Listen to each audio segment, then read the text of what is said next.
I want to pick up a few points which have been raised. Um, so Stephen BBS says Farage put a spotlight on reform, but I think it's more than a party. It's a movement based on frustration of being ignored, insulted, and looked down upon. A bit like the early years of the Labour Party, where the reform as a party ends or not. The roots of the problem are not going anywhere.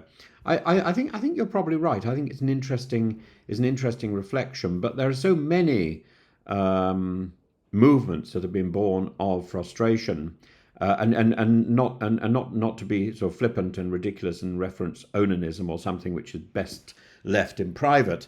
I think the social, economic, or the cultural issues that arise with populist vigor often collapse under the weight of their own contradictions or their excesses.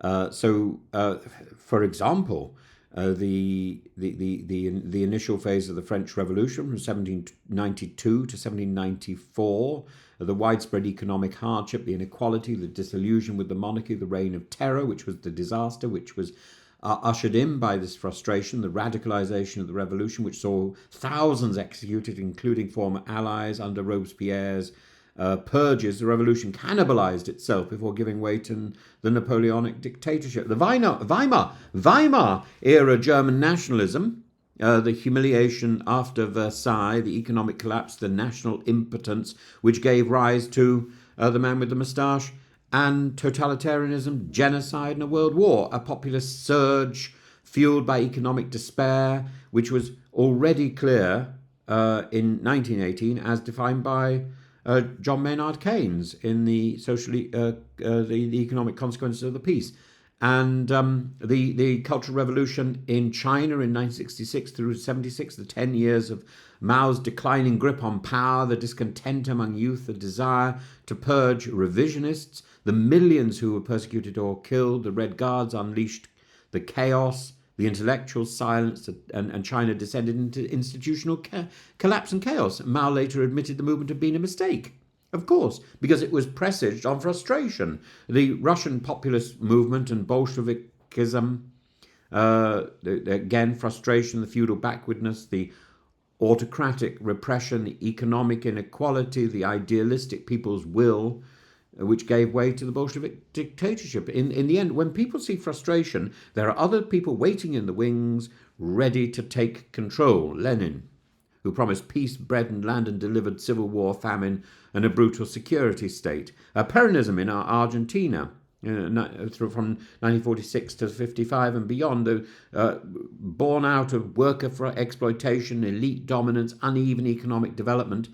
And though initially popular, Peron's authoritarianism and economic mismanagement set the stage for coups, debt crises, and the decades of political instability that followed. The movement became a vehicle for demagoguery and nostalgia, much like the Arab Spring. So recently, the autocracy, the corruption, the youth unemployment, which bred frustration across the Middle East and North Africa. And while some might have hoped for democracy, the outcomes, because this was a movement launched in frustration, which included the Syrian civil war, the Egyptian military rule, the Libyan collapse into militia rule, Tunisia. Tunisia remains the exception here, I think.